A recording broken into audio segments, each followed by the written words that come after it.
Hi there, I'm Samma with the YouTube channel Samma Says, and with the library blog interPLAY at your library, and I'm here to give a presentation on the very first bit of information I put together for using interactive theater in library programming.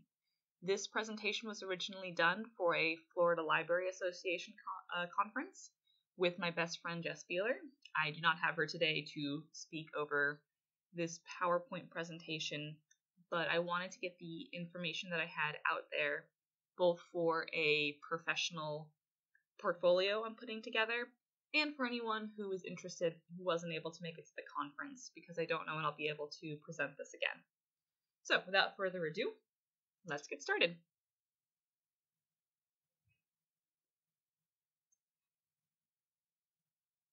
I like making fun, pretty PowerPoint presentations. That's all that was. So, some definitions. Interact, to act upon one another. And I am going to be reading all of the parts of my slide out loud for anyone who is just listening and not looking over the PowerPoint as I go. Interactive, of two people or things influencing or having an effect on each other. Interactive theater. Theater in which the audience actively and spontaneously co-creates with the unfolding drama with the actor, which is a definition I picked up from Gary Izzo, who kind of literally wrote the book on this subject. He has a book out called The Art of Play, and it was one of the first books on really using interactive theater. There's other great books out there as well, but his was the first one that I read. He does a lot of work with the Sterling Renaissance Festival, and a lot of his theory goes out to a lot of different Renaissance festivals and their ensemble casts. Play, an activity engaged in for enjoyment and recreation, especially by children. There is definitely this stigma out there still of adults not playing, it being unprofessional. interPLAY. This is all me. Putting lessons into play into theater, and theater into interactive programming at the library and beyond for all ages.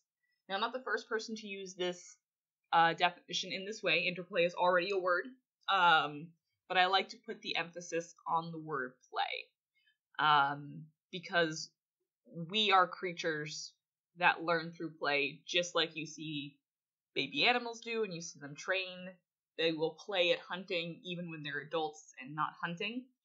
Any sort of thing is really easy to learn, I think, through play, because you are both making it fun and enjoyable so that you want to learn, and you're also putting it into a hands-on kind of practice that makes it easier to hold on to and remember. You have interacted before. Children's television programming loves using interaction. The TV screen will talk to the children, and the children will respond. They will leave pauses deliberately so that the children have an opportunity to either parrot back something they learned earlier, or give their own creative answer. And both of these are great ways of engaging the minds of children, even through just television. MMORPGs, which stands for Massively Multiplayer Online Role-Playing Game. It's a mouthful. But if you ever played one of them, EverQuest, World of Warcraft, are the two most popular ones that I can think of, but there's so many out there now, Secret World and Elder Scrolls and all sorts of ones, where you are running around in this fantasy world or urban fantasy world or science fiction world, and you are interacting with other people who are also playing. Choose Your Own Adventure books are a form of interaction. It's a bit more of a static form of interaction, but you are still creating your own content. And because the book is always speaking directly to you, these books use second person, it's a different way of immersing yourself in fiction. Live television voting has become a huge phenomenon recently, especially with shows like American Idol and America's Got Talent, those sorts of talent-based shows, or really any show that has any element of voting somebody off, or just wanting any kind of poll. They do it a lot with award shows. this is great in marketing because you're engaging the audience, and an engaged audience stays with you longer. And it's also just a really fun way of reaching out to your audience and letting them know that they matter. The single individual vote might not seem like much when you look at all of the votes, but it means a lot to the people you're voting for. It means a lot to the company, and being able to see those numbers is just fantastic. Surveys are a form of interaction. We've all done some kind of survey, mail, online, through the phone, in person. It might seem like a more boring way of interacting, at least it does to me, considering I focus on play and theater. But this is how you get immediate feedback, and it's one way you interact with people. Conversations are interacting with people. You are just constantly interacting with people throughout your life, most likely. And especially in places like the library, we are just constantly talking to people all day long. Our customer service is a form of interaction that is a very difficult form, but one that we're all very proud of. Social media is a form of interaction. Holding a door open for somebody is a form of interaction. Even if you don't speak to them, you have made an impact on that other person in some way. And that is the core of interaction. So every day you probably interact with somebody. So interaction as a tool. Interaction encourages the use of imagination, especially when you're going into these kinds of using them as library programs and that sort of thing. When you're interacting and you are engaging directly with somebody and they're coming up with their own answer, they are using a lot more aspects of their imagination than they may normally use. There is a phrase in theater called suspension of disbelief. This is also used sometimes with books and films as well. The definition I got was from mediacollege.com. In the world of fiction, you are often required to believe a premise which you would never accept in the real world. In order to enjoy such stories, the audience engages in a phenomenon known as suspension of disbelief. This is a semi-conscious decision in which you put aside your disbelief and accept the premise as being real for the duration of the story. And this is why interaction encourages the use of imagination. When you're doing interactive theater, your audience has accepted the fact that they have stepped into this world. And they're going to accept what you tell them. We did a Harry Potter program where we had a basilisk. Our basilisk was a construction tube, a big construction tube on 2 sticks with a face on that looked great, but also a little bit silly, in a dark room the kids had been in before, with 2 people obviously puppeting it. And the kids were so legitimately scared. And that's because they put aside their disbelief. They realized this was fake. They realized none of this was happening. But they put aside their suspension of disbelief to accept that this thing that we put together for $10 was a real basilisk. And they were scared, and it made the experience much more immersive for them. They weren't scared in the, we're never coming back to the library way. They were scared in the way that you go to haunted houses to be scared. And they just really loved it. The same thing happens when we do like Shelter in Place. We do zombie LARPs, where the zombies are their friends. And they still get terrified, and they love that.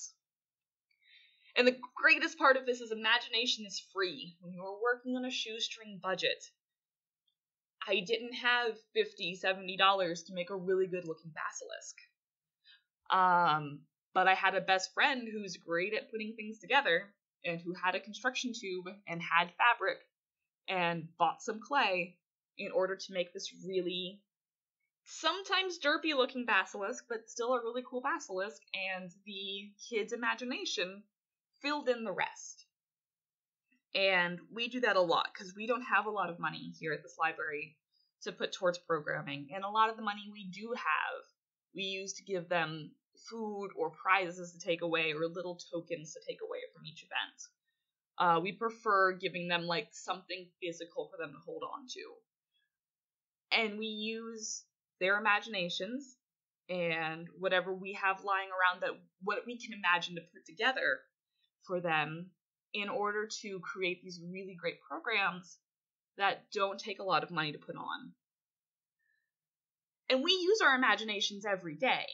We fill in blanks in conversations, we daydream, we do all sorts of things that's engaging our imaginations. And kids do it even more. And kids love it. I'm always very sad when I start seeing people, in their early 20s or early 30s who stop playing pretend. I just think it's a great way to see a different side of life. And you'd be amazed how many people of all ages are willing to use their imaginations when they're told it's okay, when they're allowed to do it. And I'm going to mention Harry Potter a lot in this because it's what our community loves, it's what I love. We did a murder mystery night, and every person got a character. They kind of dressed up, but they just pulled out what they had in their closets. And they all talked to each other as if they were these characters. And they made new friends very easily. And I spent $50 on food for 14 of us. And that was it. That's all the money I spent on that program. But they came in and they ran with it. And they were people who were in their 20s, their 30s, their 40s, who just were given this opportunity to say, hey, it's okay to pretend you're not you. And they loved it. And interaction is scalable, so it can be used in libraries of any size. What I do can be easily scaled down to being for 5 or 10 kids. I do it for 48. It can be easily scaled up to work for 100 kids. You might have to split the groups up differently. But it's this sort of thing that allows you to go, okay, I have 15 kids. If I put this money towards food and prize budgeting, this game that I used for a bigger program is still going to work for this program. And I recycle games all the time. If you look up group building games, interactive theater games, just regular theater games, really, they work in great ways to get kids or adults to work together, and they can be so easily themed to anything. My favorite game is called Barnyard Animals. And what happens is you divide the group up into however many groups you want. You usually want 4 to 10 people per group. And you give each one of them a different animal noise. And they have to close their eyes and find the rest of their group based on making this noise. I have applied this to Harry Potter, to Hunger Games, to just training for improv theater, all sorts of things. So imagination is scalable, and it's also very, very malleable. So, specifically looking at library programs, different stories. I use stories as a framework to encourage the suspension of disbelief. And this can be themed to a specific fandom, genre, anything, but the goal here is to anchor the program. If you give it this defined structure, this defined box, anything you put in that box, they are more willing to run with. Because you've said, okay, we are doing a Hunger Games training program. And now if you just have them listen to a story where they have to pick out what survival tools would be the most useful, they know they're doing this for a Hunger Games training. And even though it's this kind of lame, cheap thing that I did because I was running out of time, they have this mindset, and they're filling in any blanks that are left by you with their imagination. And it's a great way to make the suspension of disbelief work better. A story told through advertising or the program gives everyone a safe place to be themselves or a character in the story. I have done programs like Live Action Clue, where they had a board they walked around on, and it wasn't the regular Clue story, it was with literary characters. And all of the advertising had this small story. There was a magical librarian who went missing, and the point of the Clue game is to find out where she went to and who did it to her. So that's how you can tell the story through advertising. I've done it through brochures, through flyers. A couple sentences can go a really long way. And the program can also have a story. The program should have a story, I think. Now, I am completely biased in my whole interactive theater background. But like I said, it really goes a long way to creating a suspension of disbelief, creating a place where they're going to fill in their own blanks of the imagination. It's easy to start with a passion of yours that overlaps with the passion of your audience.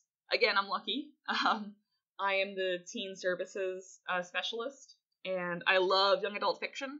I write young adult fiction. I kind of still live as if I was a teenager, even though I'm definitely not anymore. I still go to anime conventions. Heck, I work for an anime convention. All of these things. So I had it easy.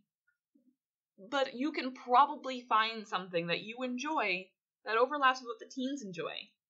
If you are a fan of old school Doctor Who, they're fans of the new school Doctor Who. Often. I'm not. But that's where I can go to my friends and be like, hey, my kids want to see a Doctor Who thing. Can you help me? So you start with your own passion, find out what they want to do, and then it's just so easy and it's enjoyable to start.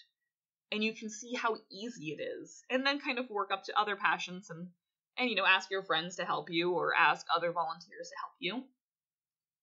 The stories can be as simple or as elaborate as you or your volunteers have time for. I've thrown together programs in a day that didn't have much of a story.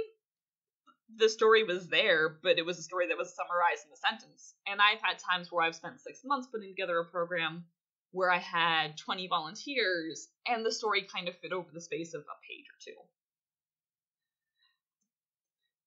So library programs, there are characters you can be.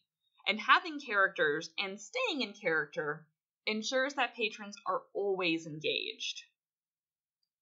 And then costumes are a really great way to take it a step further. And you can take it even further than that. Try the character's accents, catchphrases, or mannerisms. This is where if you have anyone who cosplays, you or anyone on your staff, any volunteers you can talk to, this is cosplay in a nutshell right here. And I run classes sometimes just on, because we do so many Harry Potter things, how to speak in a good British accent, because it's what we need sometimes. And having that really helps transport the children to this place that they've been told probably that doesn't exist. But for a moment, for an afternoon, they can feel like it exists. And you can do this with human characters. Obviously anyone from any book series, video game series, anything. We do Pokemon Snap a lot. If you knew about the old Nintendo 64 game, where you went around and took photos of Pokemon. That was the entire premise of the game. We do this live action, and we have people dress up as human versions of Pokemon, and only speak in a Pokemon's, name. Pikachu! And that's the only way we communicate with them. And it works! We do My Little Pony things a lot, too. That's still really popular. We dress up as human versions of the ponies. And the kids come and they love dressing up as human versions of ponies and making up their own ponies to be. And that's a picture of DJ Pony on the screen right now. When we did this presentation the first time, I came in my Gryffindor robes, despite being a Hufflepuff, because I'm often cosplaying Ron or Ginny or any of the Weasleys. And my friend went as DJ Pony. So for a very solid example, one of the first things I did while I was here at the library was Harry Potter and the Sorcerer's Stone. So we had games for points. Each game had a separate scoring situation that I put onto a half-page sheet for my volunteers to follow. Everyone got a piece of paper that was basically just said each station's name, and you got your points when you went to that station. So there was a game at each station and a craft at each station. So once they finished the game, they still had a craft to do, and we changed every 10 minutes. And each station represented one of the challenges from Harry Potter and the Sorcerer's Stone when he goes with his friends below Fluffy the Three-Headed Dog and tries to find what's been stored away in the vault. For herbology, for example, the craft was to fold book pages into origami flowers. It was a nice, relaxing activity. The game, however, We took two small barriers so that we had a 10-foot by 10-foot playing area. Excuse me. And we taped up green ribbons, green streamers, and green yarn, and made like a laser style maze that they had to get through to avoid the quote unquote devil's stare. They were scored based on how many ribbons they knocked down and how fast they got through. And you have no idea how much fun these kids had just kind of staring at the ribbons, figuring out what was the best way to go. And even though it was this simple thing that cost us $5 to put together, I still have kids come in 5 years later to talk about this. Each station was manned by at least 2 characters. And what's important about this is it goes back to the idea of having characters, keeping them in character helps with the immersion. Even in downtime, something interesting is happening. We saw this first at my library when we did live action Clue, where each of the tokens was one of my teen volunteers. We had Katniss Everdeen, we had Gambit, we had Ron Weasley, we had a bunch of characters. And the kids who were moving around the pieces stayed with that character. And when it wasn't their turn, that character talked to them, had conversations with them as these characters. And it really helped there to never be a lull. And when you kind of pack all of this in, that 2-hour block winds up with a lot of things happening. More than you would normally fit into maybe even 3 or 4 hours. And then the final challenge for the Harry Potter program was a Mirror of Erised challenge. And it was faced by all the teams. All of the teams had to come together and work together.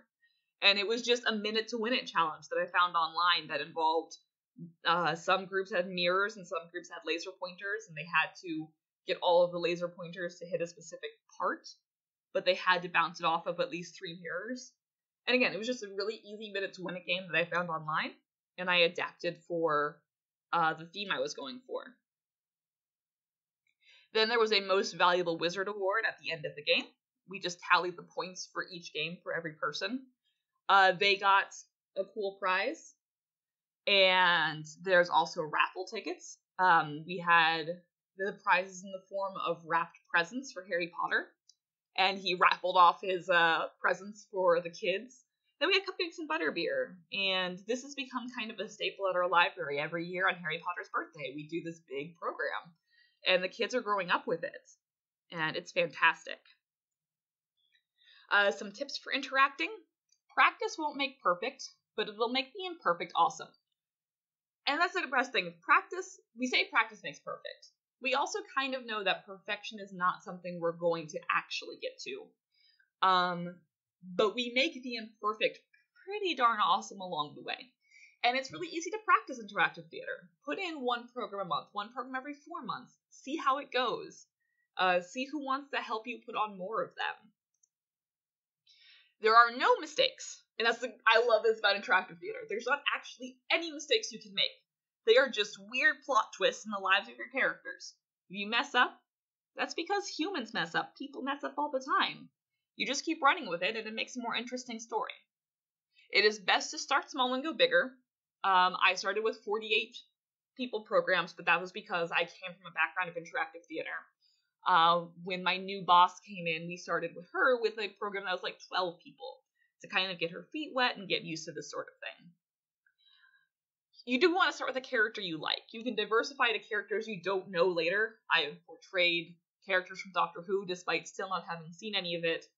But I definitely started with characters I love. My first character I did for here was Charlie Weasley, who was my favorite character in the world. And it's really easy that way to get into character, to enjoy the character, to stay in the character, and portray that love for the character. And this is another Gary Izzo quote. Perhaps the most important aspect of casting for an interactive show is the least tangible. It is more a quality of personality than of skill. Some people just seem more playful. They have an outward energy that invites you in. They twinkle. If you are like this, if you find a staff member that's like this, or a volunteer that's like this, you will see that they are the people that more of the children or more of the teens or more of the adults gravitate to naturally. You want to ask them if they'll do this more. It's not exactly a rare quality either. I see it in a lot of people. They just might not know that they want to apply that to interactive theater. But it's a quality that people have that you don't need to train. Just having this inviting aura. And it's kind of weird and new agey to talk about. But look around at the people, watch people interact, and you'll notice it. It's there. We're going to skip the play along. But there's a lot of games out there that are designed for interactive theater that are designed to practice spontaneously breaking mental context. That is, taking down these barriers where you think there's only one right answer to realize there's not. Spontaneity is a stepping stone to improvisation, which is a key component to interactive theater. What we learn from play.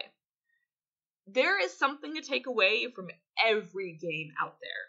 And this is like my favorite thing to do, is to be given a game and say, here, you learn this, this, and this, whether or not you realize you're learning this, this, and this. I have been yelled at by friends who say I ruined games for them, because they hate to think that they're learning anything when they're having fun. But you are constantly learning things and practicing skills when you are playing games. For example, tag. Super basic. One of the first games you probably learn when you're trying to figure out, running around the playground. It teaches you to follow rules. It teaches you hand-eye coordination. You're figuring out how to, reach out to tap somebody. It encourages physical movement. Observational skills. You have to keep tab on who's it, while also running around. It gets very, very chaotic, and you learn how to focus on things in chaos. You also learn how to kind of keep your balance. When you fall, you're going to be more likely to get tagged, so you learn how to run at the correct speed that's not going to make you tumble down. There are no true winners. Just like life, you win for a bit, you lose for a bit, and you keep on going until, an hour's up and game is called. But it's not a win-lose game. It's just a continuous loop of a game. It's easier to learn and retain when you're having fun, when you're doing this through games. Animals play as young to learn life skills. We do the same, but we can keep going. We just often don't. A new big thing in libraries is called, and really just in a lot of different things, weight loss apps, getting kids to do chores in the classroom. Gamification. It's immersive and hands-on. This is where, you will give points for doing chores, achievement badges for doing some more rating program stuff, anything. There's whole theories out there, and they're great fun to look at. It can be challenging. It boosts confidence as you earn achievements, as you win certain sections, and they can be small little things. Each small little thing boosts your confidence more, makes you feel more like a winner. It's great for de-stressing, just like games are. It says just look at our name tags. At FLA, we went around and tried to talk to as many people as we could to get ribbons to attach to our badge. We did this at ALA in Orlando too. And I think we wound up with 20 some odd ribbons, and we weren't the most. There were people who had to roll theirs up and rubber band them. And it was just fun because it made us go talk to people more. Both me and Jess are very shy people, naturally. I can't speak for her necessarily. I'm an introvert. And it's hard for me to talk to people. But when I'm like, okay, I'm going to talk to this person and I'm going to get a ribbon for it so I can have a longer chain. And then I realized, I did enjoy that conversation. It's a good incentive. And I realized that I meant to talk about something called Temenos earlier on in the presentation. So we're going to go back. I couldn't remember if I actually put a thing about Temenos on here. So we're going to go back to where it makes the most sense. I think it's under interaction as a tool. Maybe? Yeah, okay. So this whole suspension of disbelief thing, and having people staying in character. There's a phrase in interactive theater called Temenos. And this phrase means safe play space. It came from a Greek word that meant something a little bit different. But I've had it used in anime convention shows, their casts, Renaissance Festival casts, and I bring it to my teams whenever I can. And it's this idea that you don't make mistakes. You make those plot twists. You don't laugh at each other. You either laugh with each other or you encourage each other to pick up and keep going. And this interaction isn't just among the cast members. They're the ones that know the phrase, but they create the space that's inviting and welcoming. And even if the people who are attending don't hear it, they can feel it. I have had kids come up to me while I was portraying Hermione Granger, who have been teased for being bookworms and teased for being, the smart kid in class, the teacher's pet. And they're kids who would be too shy to talk to me while I'm sitting at my desk. Even though I'm surrounded by, fun perler bead art and Pokemon toys, I'm still an adult there. I'm still an adult they don't know. Whereas when I'm Hermione Granger and they're attending a Hogwarts program, I'm someone they know. And someone that they trust to say, I've been bullied for the same thing you do, for constantly knowing the right answer. Have you been bullied? And I can tell them, yeah. Malfoy makes fun of me all the time, but that's not what matters. What matters is my friends accept me, and I'm going to go really far in life. So you can do these things as these characters that you can't do as yourself. And it creates just this safe place where everyone is able to be a little bit more truthful. Because either they're not being themselves, they're playing a different kind of character, and they can explore different sides of themselves. They can explore talents in a place where if they fail, it's okay. And they can explore aspects of themselves fictionally, where there's this understanding that if they play someone who's being bullied, no one's going to accuse them of being bullied. They can play a character who is bullied and find a way to explore ways to deal with that without facing real consequences. They'll face consequences in the game, and they'll learn from it. And I just think that's why interactive theater has always had such a special place in my heart. I was able to go through so many things growing up, talking to people at the Renaissance Festival, knowing that it never went anywhere. It stayed there. And that was really, really important to me. So, I'm going to go back to the end of this. Just find us. Again, my name is Samma. I'm Samma Fagan. I work at the Palm Harbor Library. You can email me at samma@phlib.org. Ooh, excuse me. You can also find my blog at bit.ly/interplaylibrary, all lowercase.